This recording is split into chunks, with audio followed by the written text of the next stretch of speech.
Hello, and a really warm welcome to you all who are joining us today for this bereavement presentation. Thank you so much. Thank you so much for deciding firstly to click on the link.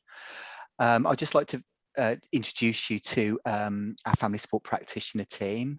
My name's Matt, and I have my colleague Nikki, Leah and Sue who will be presenting today. We're really aware at St Richards how incredibly difficult grief is. There can be so many similarities in grief, but also we're really aware that it can be a very unique and individual experience. We really hope that this presentation feels helpful and supportive. We will be sharing some theories and also different perspectives on grief that we really hope that you find helpful. We will also be sharing certain theories around how to help you manage your grief, and also what we will be highlighting is what St Richards can do in terms of helping you support you with your grief. So we do hope that you find this presentation helpful. What I'm going to do now is I'm just going to share a short video. It's got a little bit about St Richards Family Support Team.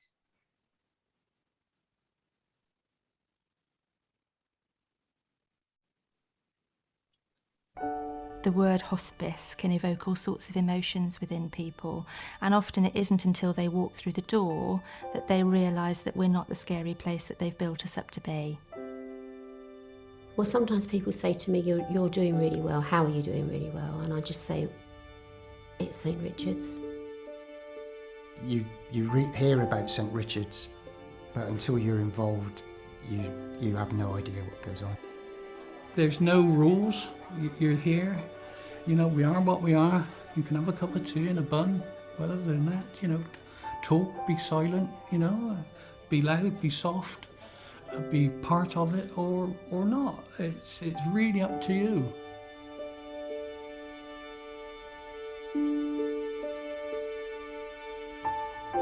Often families will want somebody to come and get support from us and feel that that's the right thing to do, but feel too scared to come in to do it. Being able to talk to somebody else who's really gone through the same thing and has that understanding, that can be really very supportive to people. Coming to the Steps coffee mornings, you get to know the staff here really, really well, but there always is that professional distance. You know that there's a place and there's people that understand you and understand the process. We do have sad moments, there's no doubt at all about that. But we know we've all got lots of memories, and it's just bringing them to the fore. There's a variety of services that we can offer, and it can range from counselling, where you're seen on a one-to-one basis, and you can work at quite an in-depth level with a well-qualified counsellor, or it could be that you could come to a group and meet other people who have been through a similar situation to yourself. I don't know what the outcome would have been had this not have been here. I certainly wouldn't be where I am today had it not been for the support that I've had from this establishment. Patients are often okay if they know their families are going to be supported. That helps them enormously. So being able to take that first step across the threshold is really, really important. It's about support for the family before somebody dies and into bereavement, and we can help you on all sorts of levels. It depends very much on what you need as to what we'll offer. Everybody is different. If you're not sure, then ring us, ask us. If you don't ask, then we don't know what you're thinking and what your worries are. This has just rocked my world completely, and the family support here is a huge safety net, huge safety net. The joy of having joy in what is a very sad environment. There is hope. There's a great word, hope, and this is what St Richards brings. Because we're an adult hospice, people always assume that we just work with adults, but of course we work with children. That's a really big part of working with families. Children tend to feel really confused and a bit lost, and they feel very overprotective over the remaining parents or other brothers and sisters. And a lot of the time, they don't want to burden the family members. So they can come to us and talk to us, and they feel safe in order to talk about these feelings and these thoughts without actually upsetting somebody else. When they see other children that are going through similar experiences as themselves, they seem to come out of their shell a little bit, and they seem to put their guards down a bit and actually, join in those discussions and open up, really. When Martin was here as an inpatient and subsequently died, Camille was 5 and Imi was 2. I've always said to people, we had the worst time of our life here, but we've also had some of the best times of our life here. Some of the memory work that we've done subsequently has given us, it's hard to put into words what it's given us as a family. What the family support team gave me was the confidence and the freedom to support Camille and Imi in the way that I knew was right for us as a family. They kind of almost gave me permission to be the mother that I needed to be. I've got 2 well-adjusted girls now who, take the most of life's opportunities and make the most of those and enjoy them, and they don't stand out as 2 little girls that lost their daddy at some point. And that's got to be the benchmark, hasn't it? It is about St Richards Hospice, but it's also about Bereavement Support South Worcestershire, which is a bereavement service we provide for families who have gone through a sudden death experience. So with Dragonfly, we mix those groups, and it's children who've gone through all sorts of losses, and they get a lot of support from each other. That's really important. I mean, it's been marvellous for Lydia, helped her with her emotions and to understand and be free and open about how she feels, and it's helped Mummy too to talk to the counsellors, and just what a remarkable place that St Richards is, and how they've been so supportive with the family and how they looked after our Callie. So it's very close to my heart, St Richards.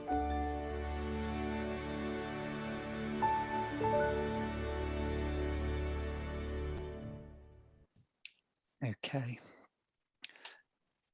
I would just like to read this to you. Many people can relate to this sense of grief being like the ocean. So grief is like the ocean. It comes in waves, ebbing and flowing. Sometimes the water is calm, and sometimes it is overwhelming. All we can do is learn how to swim. I think many bereaved people can really relate to that sentiment, really, that sometimes grief can feel okay, it can feel calm, and sometimes grief can feel really stormy, really rough, really up and down.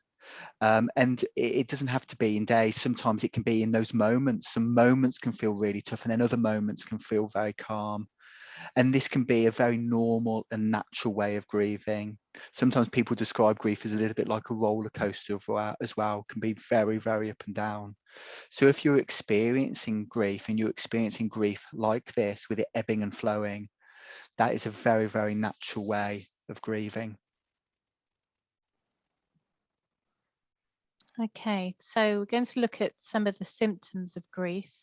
There's been lots of research around this. However, your grief will be individual to you, and the symptoms that you experience will be individual to you as well. But sometimes it can be helpful to know, what symptoms are, so that you feel reassured by your own experiences. So physically, as we're processing all the emotion of our loss and all of the things that have happened to us, so we can become overwhelmed with physical symptoms.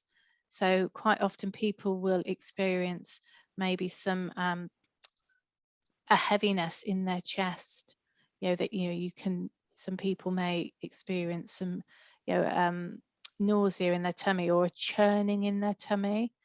That sense of just feeling a bit jittery and having a bit of tremors. Our sleep can often be affected when we're grieving. We may struggle to sleep, or we may feel physically exhausted but still not have good quality of sleep as well. And again, with our eating, we may have lost our appetite. And we quite often have headaches because we're sort of like struggling to process everything. So there are lots of physical symptoms that we may go through. And emotionally, we'll come on to this a bit later, but emotionally we may experience lots of emotions all at the same time, and it can be really hard to identify what it is that we're experiencing. I often describe it as a bit like when shirts have been in a washing machine and they're all tangled up. It takes us time to unpick what it is that we're feeling. So to begin with, we might feel very numb and very unsure of how we're feeling, and there might be this sort of like sense of disbelief. It may be that we feel like we just want to run away because we just don't feel that we can cope with what's happening to us. There may be a real sadness, a real heaviness with our feelings as well, and a sort of like a real sense of missing that person, of feeling lonely. Even if we're in a group of people, we might feel really lonely, and a real sense of emptiness. And sometimes it can feel that we're feeling quite depressed with our feelings as well. And this can impact on how we are able to function as well. So it's not unusual for us to struggle with concentration, or being able to focus, finding difficulty in making decisions and understanding what has gone on. And it can be that we feel that we're very forgetful, so it's always good to have somebody with us if we're making decisions, thinking about funeral arrangements and things like that. It can be really helpful to have somebody else with us so that they can remember things that you may have forgotten as well. And also it's good to be able to talk to somebody about it. And then when our behaviors may change as well. So that sense of loss can find us really sort of like calling out for our loved ones, sort of like trying to find out where they are, or wanting to be around things that remind us of them as well. We may find that we're unable to settle, that jitteriness in our physical symptoms. We may find that we can't settle at anything, that we sort of like, we just tend to go from one thing to another to another. We may have a real emotional outpouring. We may cry, distressed and sobbing for them as well. And some people may find that they sort of like want to be around their family, and they want to sort of like surround themselves with their loved ones and keep them close, whereas others may feel that they want to be by themselves, so that they may withdraw. As for every one of us, our experience of grief will be different, but sometimes there can be some reassurance in knowing that some of the feelings that you're experiencing, sort of like are usual to responses to grief.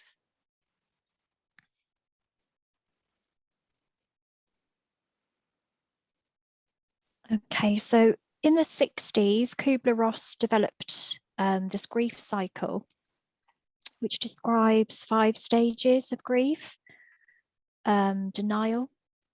This could be the shock of when we first have that bereavement, if it's a sudden loss. Anger and frustration. That could come across in the form of anxiety as well, and being quite irritable. Bargaining. So how many times have we thought, if we do this, can we have this back, or can we go back to how things were? Depression as well. I know Sue touched on the fact that depression can be a common symptom. That feeling of just helplessness and feeling quite overwhelmed. And acceptance. So how is life going to look now, now that we've lost that person? This model has had criticism over the years. It's not that easy. You know, there's not a step-by-step guide on how grief is. It could be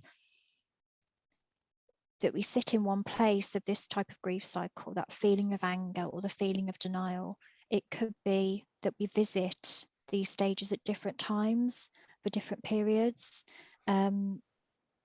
We may not reach many of them at all, only a couple may reach out to us. And with acceptance, I think it's important to remember it's the acceptance that actually you're going to be okay. And it's okay to feel that emotion. It's okay to feel that grief. And with the right guidance and support, that there can be a new chapter.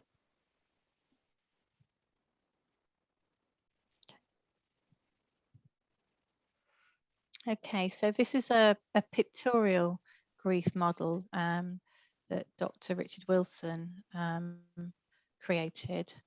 So it talks about us being on the river of life, and so we're going along the river of life. I like to think of us in a sailboat. This this picture has it in a rowing boat, but we're carrying along the river of life. It might get a bit choppy at times, but it's fairly manageable. And then all of a sudden we experience a loss or a bereavement, and that causes us to drop down the waterfall of bereavement. And at that point, we have that shock that the death has occurred. There might be some numbness around that as well, particularly if it's a sudden death. But even if it's an expected death, that the reality of that can be really shocking for us. So very similar to Kubler-Ross, that feeling of being in denial of it happening as well can be going on at this point. And then from the water of bereavement, you then fall into the whirlpool of grief. So that big plunge pool that happens after a waterfall. And that's, sort of like that real sense of loss, the loss of the person, the loss of that life that you knew. All of those emotional symptoms that we spoke about as well, feeling very disorganized and having this sense of possibly like we're falling apart because we're not sure what's going on.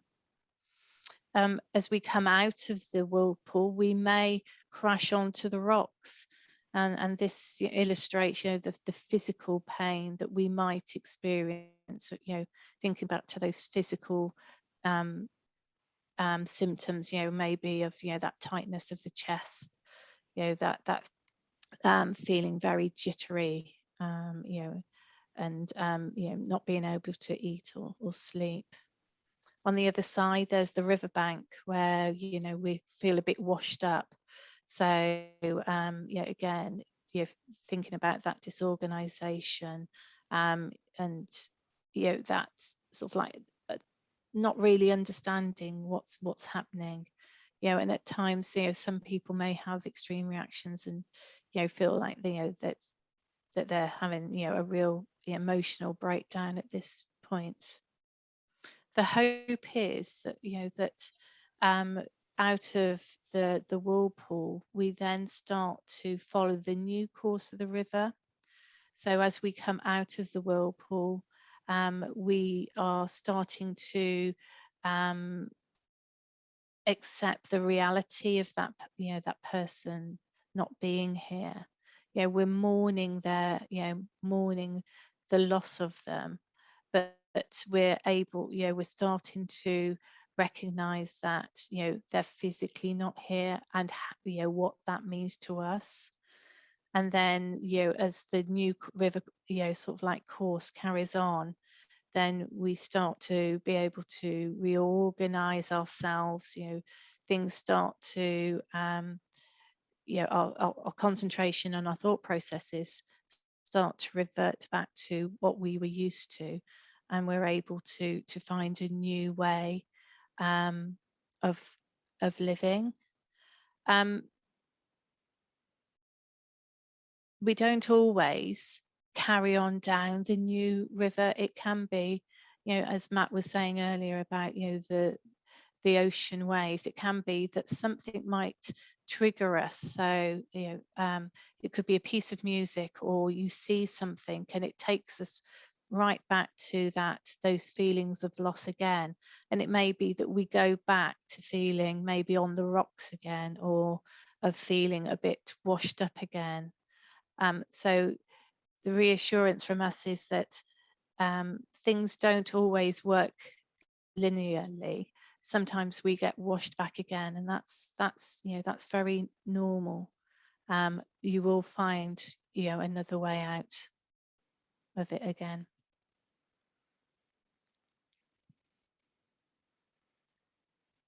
Thank you, Sue. So as we've touched on the many emotions that grief can bring, it's acknowledging that with Kubler-Ross describes these different stages where it's not actually that black and white. We could be feeling a range of emotions all in the space of that same moment, really. Often described as like a ball of twine, like a tangled ball of wool. So you've got all these emotions kind of mixed together. So we're mourning that person, that upset, possibly that sorrow and denial, maybe guilt that we're still here, that we're carrying on, that we can do all the things that our loved one can't. These feelings can be really overwhelming, the same as if friends and relatives, often when we first lose somebody in those first stages of grief, we have lots of support around us, friends and family. And as time goes on, as those people maybe sort of take a step back, we can have those feelings of rejection and possibly loneliness as well. But all those feelings can be really confusing, and that's really normal. So, you know, it's important to recognize not to put too much pressure on ourselves, that all of these emotions and feelings can be triggered at different times as well. So as Sue mentioned, with anniversaries, different moments in the day can trigger a range of these emotions. There's not a set guidebook on what we're going to feel and when. We're all individual in our grief.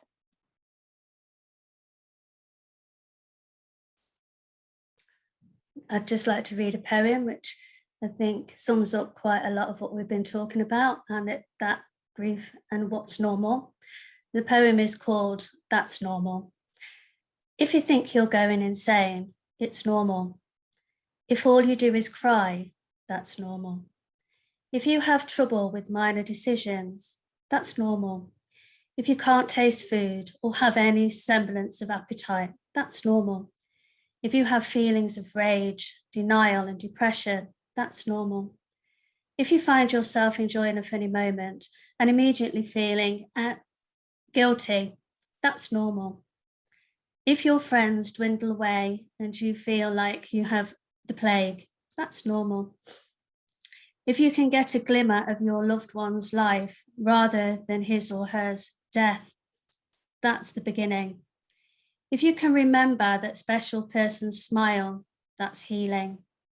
And if you can find your mirrors have become windows and you're able to reach out to others, bereaved people, that's growing.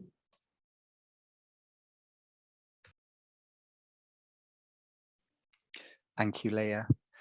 Now, in terms of grief, many people can relate to this drawing of grief. There's that sense that we hope that grief will feel a little bit like a straight line. It'll have a beginning, it'll have an end, but grief can seldom work like that. As you can see by the drawing on the right, sometimes grief can feel like a big knot, a bit like that ball of wool that Nikki was talking about, that grief can go up, down, round and round. It can be a real tangle, and many people will describe grief feeling like this, and that is really natural and really, really normal. What I noticed, if you notice about the drawing on the right here, it's got lots of tangles, lots of hoops and going in different directions, but you notice at the end that it does come out that tangle and things start to move in terms of grief.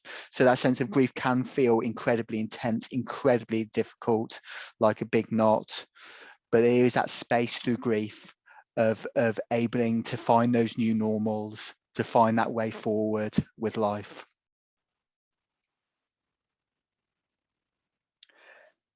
So Julia Samuels, she's really well known in the world of grief. She does a lot of work around grief and is a really inspirational speaker. And Julia Samuels produced her Pillars of Strength that looked at maybe ways of coping and managing grief. And the one aspect that she talks about is our relationship with others and the relationship with that person who has died. And that relationship with that person that died is really important, because very often they were so important, so special to you. And Julia Samuels, it is that sense of being able to carry your loved one with you, which is really, really important. That sense of how we carry them with us, how we remember them. And people do this in lots and lots of different ways. It can be very unique and very individual. So sometimes people remember their loved one by maybe wearing a necklace or wearing something that they can keep close to them. Sometimes people put on items of clothing where there are loved ones, maybe because it feels warm or it has their smell or it feels comfortable. Sometimes that sense of carrying with us and remember them is having that space to talk and share about them, have that space to talk to family and friends about them, about who they were, why they were so special, the things that you did together. Really, really important having that space. Sometimes people will find those opportunities to share photos, share those memories that are really, really important. Some people will share music, listening to your favorite music that can bring back a lot of emotions and feelings and memories. Sometimes people will visit their favorite places, their favorite place they went on holiday, or alternatively, go to their place of rest where the ashes were scattered, or their grave, to remember them. It's finding those ways that are unique and personal to you to remember your loved one. And just to emphasize that many people will still speak to their loved one, and that is really natural, a really natural way of grieving.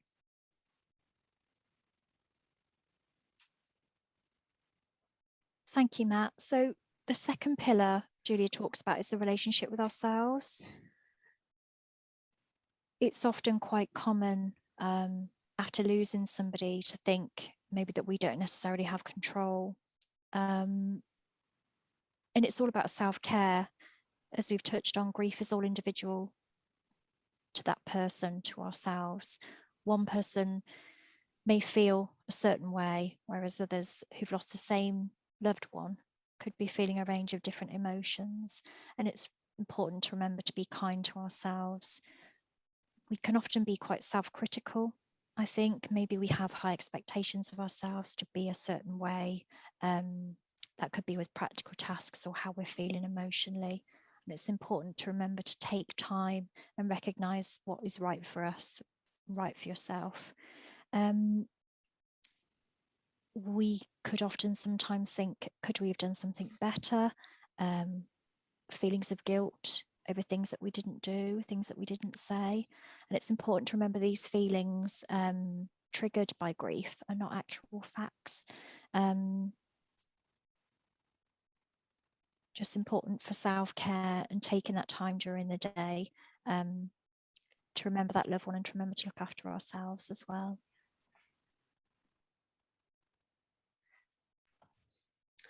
The third pillar is ways to express emotions. Again, this is about connecting with our feelings and being able to express how we're feeling. Everybody deals with emotions very individually, as we've talked about previously. It's about ways that you can connect with family, with friends, talking, maybe again, as we've spoken about, doing photo albums so that you've got memories that you can look back on, being able to talk about that with, other people. Again, it's things that make you feel good and a way to express yourself.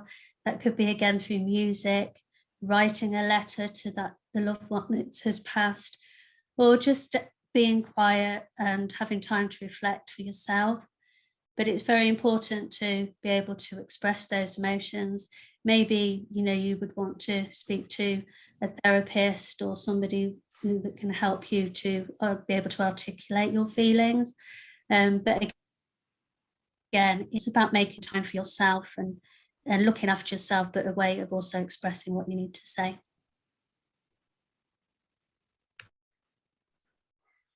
Okay, so time is Julia's fourth pillar. So time can feel different when you're grieving, in as much as, we touched on earlier about how we can feel, sort of like confused and we're not able to concentrate. It's always good to try and give yourself a bit more time than you think you're going to need when you're trying to make any decisions or accomplish anything. The saying is that time is a great healer, and when we've been bereaved, people will often say, how long is this going to take? And unfortunately, it will take as long as it takes you, and so it's individual to you. It always feels like a very woolly thing to say, but it will take as long as it takes. And it's really important that we try not to rush the process of grieving, that we allow ourselves the time to think about how we're feeling. Because if we try and rush through the feelings, we suppress them, and they can come, they can jump out at us at a later date. We're never able really to get away without, processing how we're feeling. I think, just it's part of that self-care, giving ourselves the time that we need. Over time, the intensity of the pain from the loss that we've experienced will become less, and we naturally do start to re-engage and adjust to this new life that we're living. And that's a real an indicator that we have processed our emotions in a positive way. So yeah, give yourself time.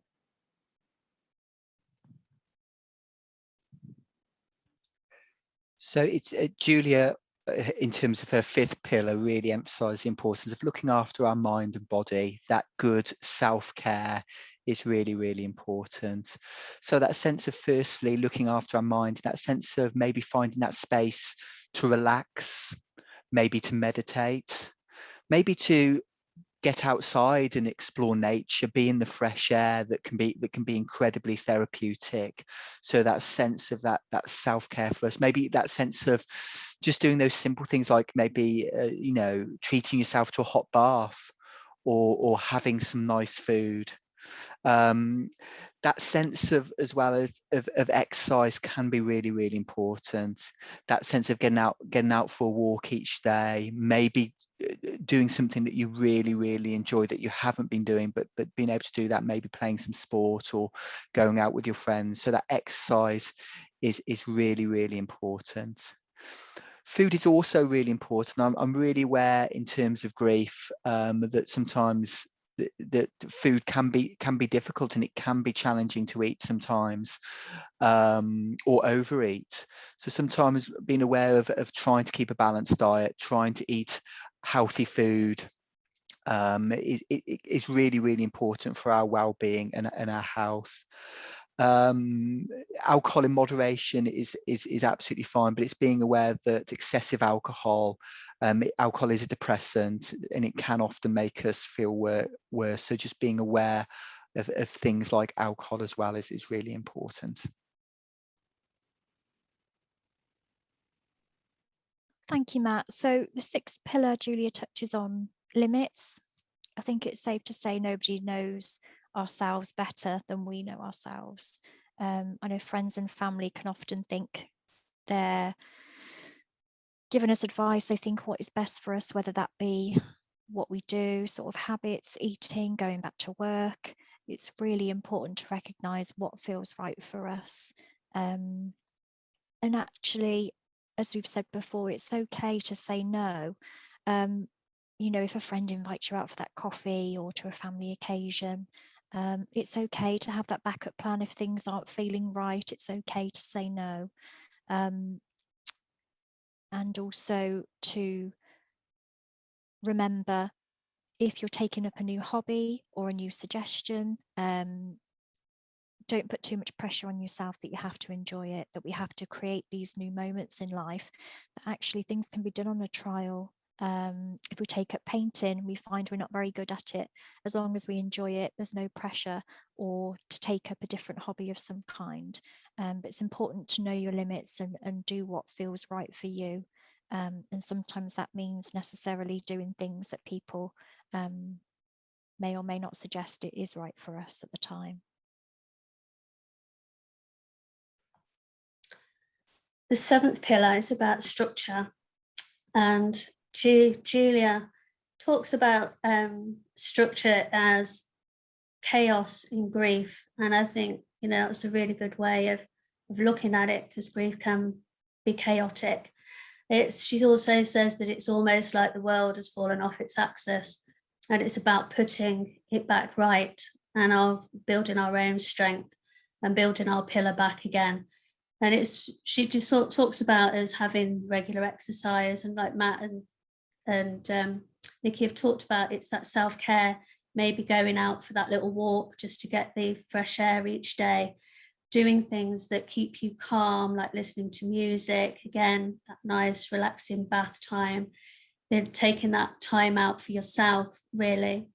Again, it's about things that help to focus your mind. Maybe that's music, maybe that's reading, joining some classes again, that, you know, things that you've enjoyed previously, and just building yourself back up slowly. But one of the most important things I think that they talk about is to make sure that there's rest, that you get plenty of rest as well. And because that again helps to strengthen your body, mind, and soul.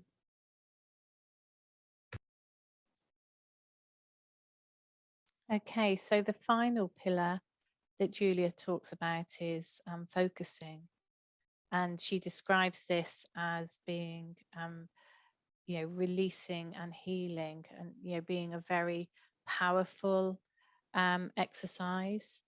You know, as we've, you know, spoken about earlier, you know, grief is felt physically, and it can sit in the body. You know, we spoke about how people talk about there being a knot or a block in their throat or in their stomach.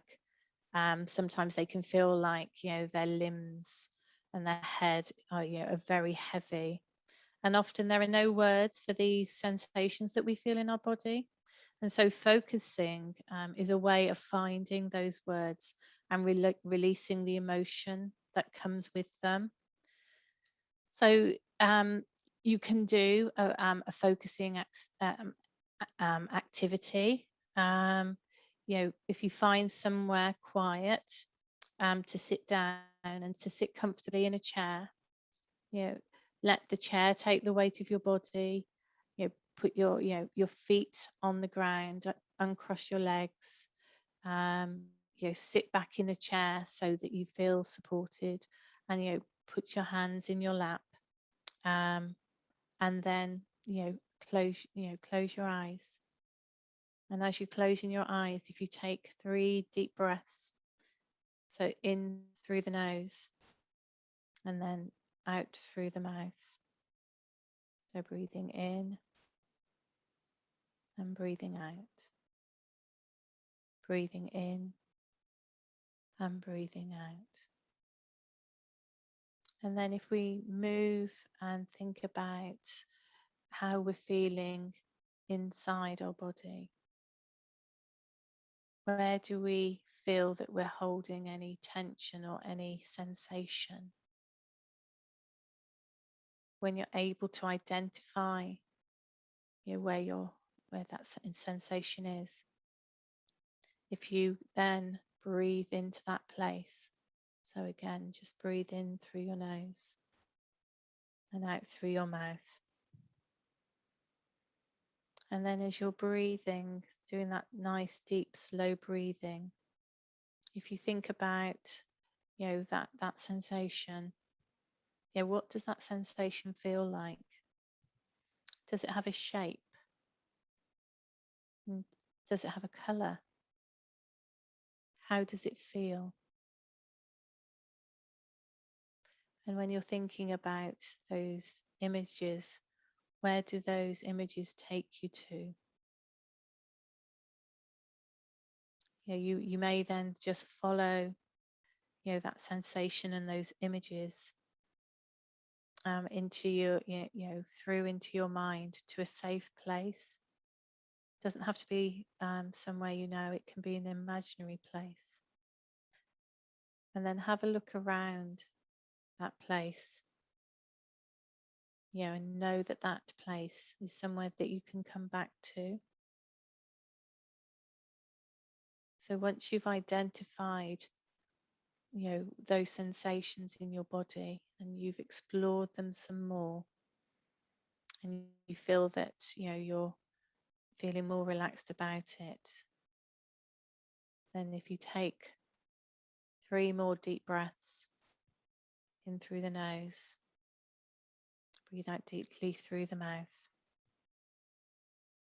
through the nose, and out through the mouth.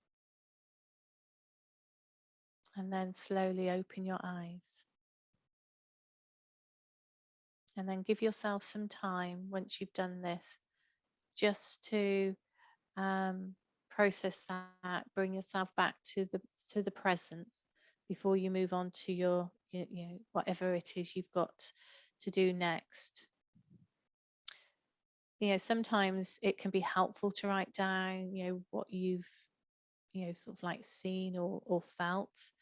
Sometimes it might not make any sense at all, but it can just help you just to take that time to focus on sort of like how am I feeling. This sort of exercise is mindfulness, and there is mindfulness can be really helpful just to give you some time to just come back into the present.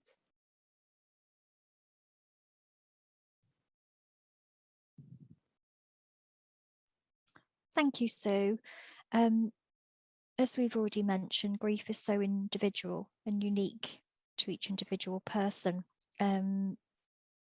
So some coping strategies that may work for one person may not work for another, and it's all about what feels right for you. So as we've mentioned, that could be taking up a new hobby. Sometimes journaling, whether that's thought journaling or art journaling, can be quite helpful, quite therapeutic. So sometimes it's nice to sort of write our thoughts that we've got in our head into a journal so that we can close the book. We can sort of burden the book with our thoughts rather than our mind.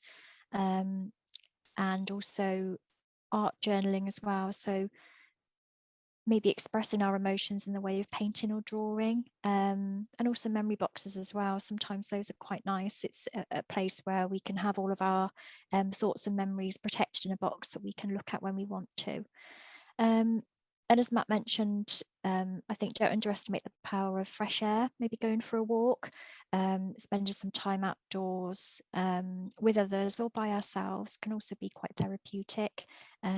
Maybe spending time walking the dog as a way to maybe socialise with new people, meet new people along the way.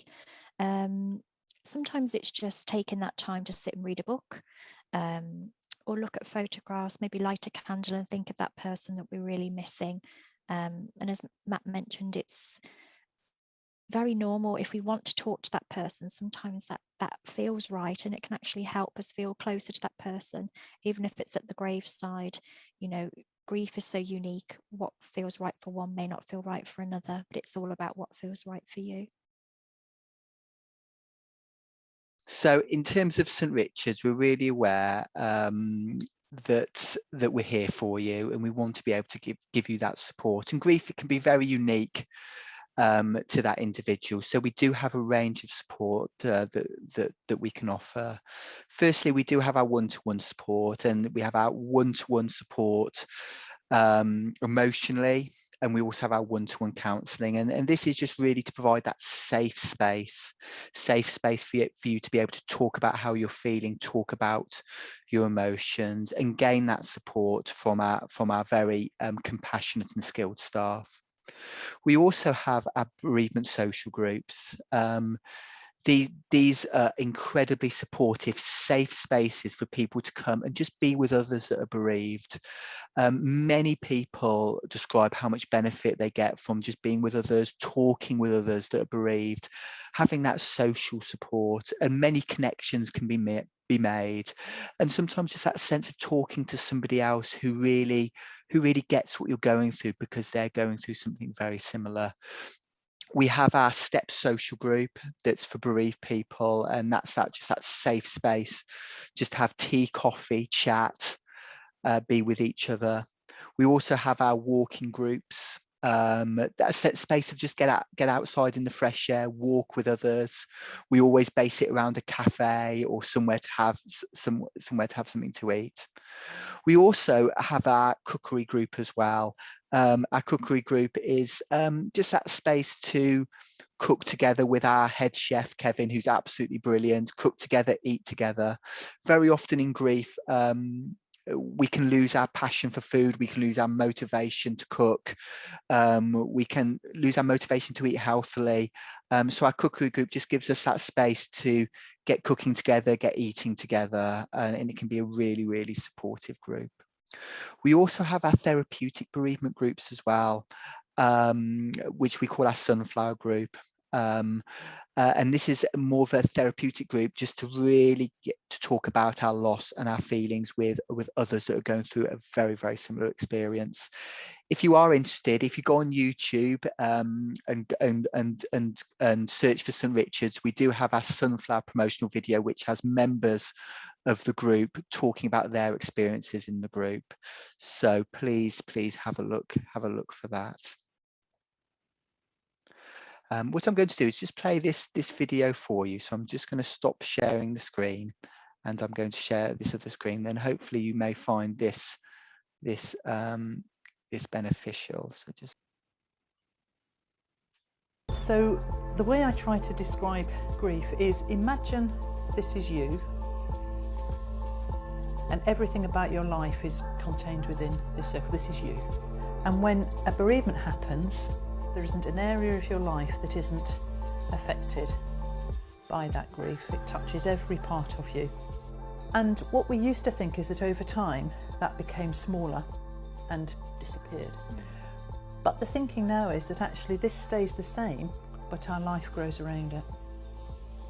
And we have lots of other things that happen in our lives now, but this stays within us. And on certain times, anniversaries, birthdays, Christmases, whatever, you dip straight back into it.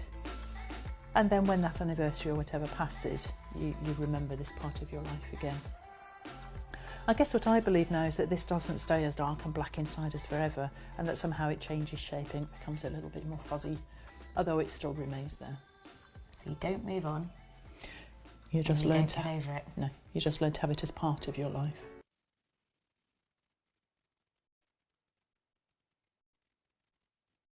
Okay. Well, thank you very much for deciding to click on the link and come to our bereavement presentation. It's just really to emphasise that at St Richards we are here for you and here for you to provide that support in your bereavement. So please don't hesitate to make contact with myself, Nikki, Leah or Sue, and thank you so much. Thank you so much for coming today. Thank you.